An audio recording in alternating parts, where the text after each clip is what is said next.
नायगिरि नोंथांमोननो लागै दिनै आङो मोनसे अद्भुत रादाब लानानै फैदों। येस, दायो जेरावबो जोंनि भारताव स्कुलफोरा बन्द जाजोब्बाय आरो बे बन्द जानायनि जाहोना जाहैबाय हलिडे भेकेसन मोननायनि जाहोना जाहैबाय दुर्गा फुजा। येस, दिनैनिफ्राय एबा गाबोननिफ्राय दुर्गा फुजाया स्टार्ट जासिगोन। हिन्दु फोथायनायनि सुबुंफोरनि बे मोनसे गेदेर फुजा। नाथाय बे फुजायाव दुर्गाखौ बिथांमोना एबाराव मोनसे गिर्जा न'आवसो दोनगोन।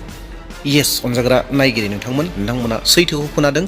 मोनसे गिर्जा न'आवसो बिथांमोना दुर्गा जि देबि दङ बेखौ बिथांमोना दोनगोन। सरासनस्रायै जायखौ बिथांमोना खुलुमो, जायखौ इसोर होननानै सानो, इसोरनि अबतार होननानै सानो, बायदि बाथ्राफोरखौ बुङो, बिथांमोनखौ एबा दुर्गाखौ आरो दुर्गाजों लोगोसे जिफोर दङ बिसोरखौ सरासनस्रायै मोनसे मन्दिर बानायनानै बिथांमोना दोनो आरो माबा मोनसे मन्दप बानायनानै दोनो। आलादा जोङो बेबायदि माब्लाबाबो नुफेराखै, जेरावहाय गिर्जा न' बानायनानै दोननायखौ जोङो माब्लाबाबो बबेबा दुर्गा फुजाफोराव जोङो नुफेराखै। नाथाय अनजाग्रा नायगिरिफोर, दिनै नोंथांमोननो आं बेबायदि सोमोनांथाव मोनसे रादाबखौ लानानै फैदों आरो बिथांमोना बेखौ बानायनायनि, बेबायदि फारिलाइ खालामनायनि, दुर्गाखौ गिर्जायाव दोननायनि सिंनि ओंथिफोरा मा बेखौ आङो बुंनो हानाय नङा। बिथांमोननि जिथु दोननाय बिनि ओंथिया मा बेखौ आं बुंनाय नङा। नोंथांमोना गावनोबो स्टाडि खालामनानै नायनो हागोन। दे अब्ला अनजाग्रा नायगिरिफोर, नोंथांमोननो बे रादाब क्लिपखौ दिन्थिग्रोनो हास्थायबाय। नोंथांमोना बेखौ नायग्रोदो।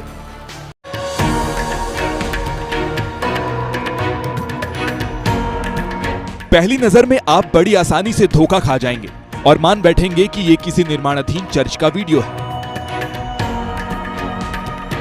धोखा बहुत से लोग खा भी रहे हैं, लेकिन आप ठहरिए।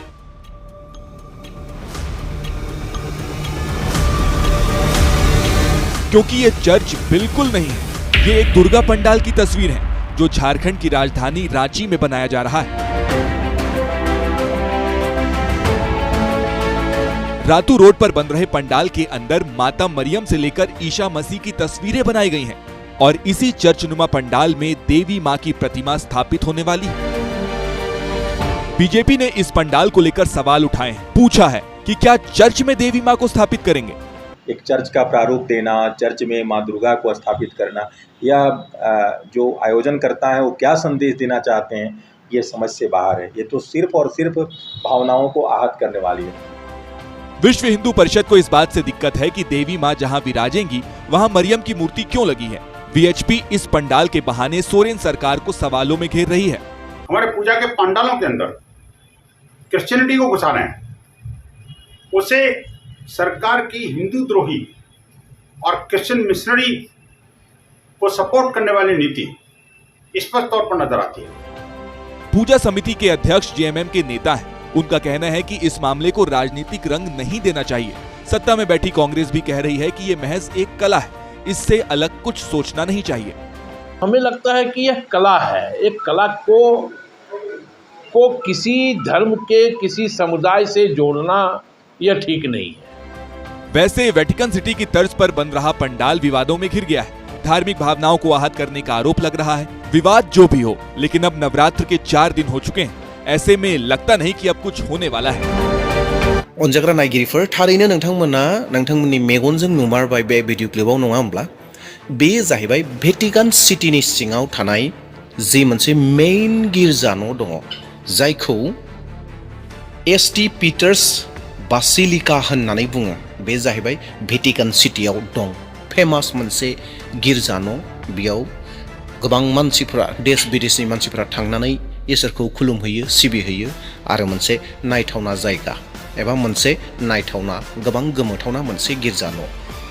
दा बेखौनो जोंनि भारतनि झारखंडनि रांचियाव बानायदों जाहैबाय। येस, बानायदों। आरो बेखौबो बानायनायनि गुबै ओंथिया माबा मोनसे गेट नङा, वेलकाम खालामनो थाखाय गेट बानायनाय नङा। बे जाहैबाय दुर्गाखौ दोननो थाखाय। दुर्गाखौ बै सिङाव दोनगोन आरो बिसोरो बेबायदिनो खुलुमनाय सिबिनायखौ खालामगोन। आरो लोगोसेयैनो बेयाव नोंथांमोना अलरेडि खोनानो मोनखाबाय, नुदोंबो जे जिसु ख्रिस्टनि बिमा मरियमबो दङ, जिसु ख्रिस्टआबो दङ आरो बेजोंनो लोगोसे गोबां ख्रिस्टियानफोरनि जि सावगारिफोर, बै सावगारिफोरा दङ।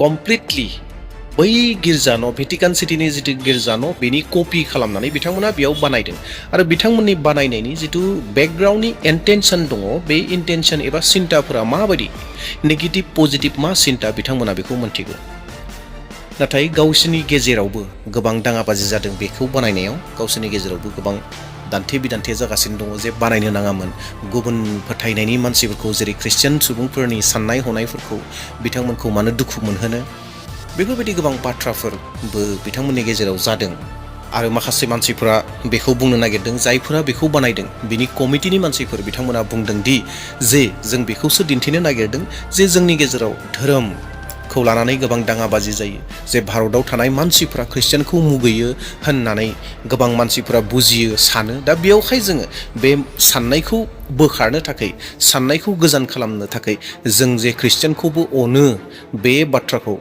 दिन्थिनो थाखायसो जों बानायदों होननानैबो माखासेफोरा रिपर्टआव खोन्थादों एबा बेखौ बुंदों जेखिजाया अनजाग्रा नायगिरिफोर नङा होमब्ला नोंथांमोननो दा आङो बिथांमोना जे बेयाव कपि खालामनानै बे गिर्जा न'खौ बानायदों आरो बेयाव जे दुर्गाखौ दोनगोन बे बिथांमोननि बाथ्रा जायो नाथाय नोंथांमोननो दायो आङो अरिजिनेल सावगारिखौ दिन्थिनो नागिरदों अरिजिनेल सावगारिया माबायदि नुयो दा नोंथांमोननो आङो स्क्रिनाव होबाय नोंथांमोना नायदो नैबे जाहैबाय अरिजिनेल सावगारि अरिजिनेल देट मिन्स बै गिर्जा न'नि फट' दा बेखौ नोंथांमोना नाय जे माबायदि समायना आरो बे समायनायखौनो बिथांमोनाबो नैबेयाव लानानै फैबाय झारखन्डनि रांचीयाव बानायबाय आरो मोनसे दुर्गा मण्डप बानायबाय जेराव बिथांमोना दुर्गाखौ दोनगोन आरो देग्लायनि 2025नि जि दुर्गा फुजा दङ आरो दुर्गाखौ बिथांमोना बे गिर्जा न' सिङावनो दोनसिगोन गिर्जा न' सिं होननानैनो आं बुंगासिनो दङ मानोना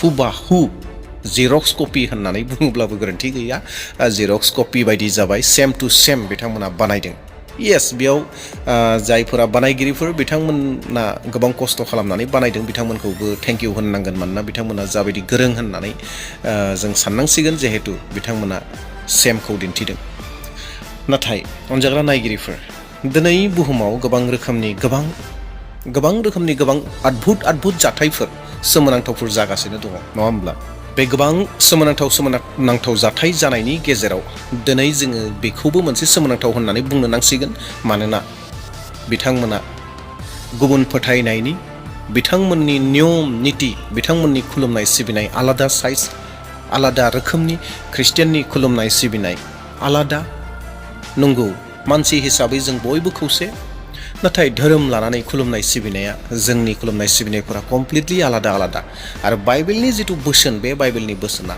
गुबुन धोरोमनि बोसोनजों खाबजाया मिलाया आलादा रोखोमनि दा बेयावहाय बिथांमोना मा साननानै बे गिर्जा न'खौ बानायखो आरो दुर्गाखौ बेयाव दोननो होननानै सानखो बिथांमोननि बाथ्रासै बियो ना ख्रिस्टियानफोरखौ दुखु मोनहोनो होननानै ना ख्रिस्टियानफोरखौ जों अनो होननानै बिथांमोना बेखौ बानायदों बिथांमोना बेखौ मोनथिसिगौ बेनि उननि बाथ्राखौ बिनि सिंनि ओंथिफोरखौ जेखि जादिया नाथाय आं नोंथांमोननो बे भिडिअखौ लाबोनायनि जाहोना बेसो जे देग्लायनि दुर्गा फुजायाव जे मोनसे गिर्जाखौ बानायनानै दुर्गाखौ बेयाव दोननाय जासिगोन एबा बेयाव दिन्थिगोन आरो बिथांमोना बेखौ खुलुमनाय सिबिनाय खालामसिगोन आरो गावसोरनि गेजेरावबो दाङाबाजि गोबां जागासिनो दङ आरो गावसोरनि गेजेराव मा जायो बिथांमोनासो मोनथिसिगौ आरो नोंथांमोना मोजांसिन आरोबाव मोनथिबावनो हास्थायदोंब्ला नोंथांमोना नेसनेल लेभेलनि आरोबाव रादाबफोरखौ नायगोन माबायदि दाङाबाजि जादों बेखौ लानानै नांज्लाय खमज्लाय तर्क बितर्क बिथांमोननि गेजेराव बेखौबो नोंथांमोना नुगोन दे अब्ला अनजाग्रा नायगिरिफोर आं बे बिसयाव बारा बाथ्राखौ बुंनो नागिरासै दा नोंथांमोना नुबाय आरो बेखौ नुनानै नोंथांमोना मा सानखो नोंथांमोना मा बुजि मोनखो नोंथांनि बुजिनाय नोंथांनि साननाय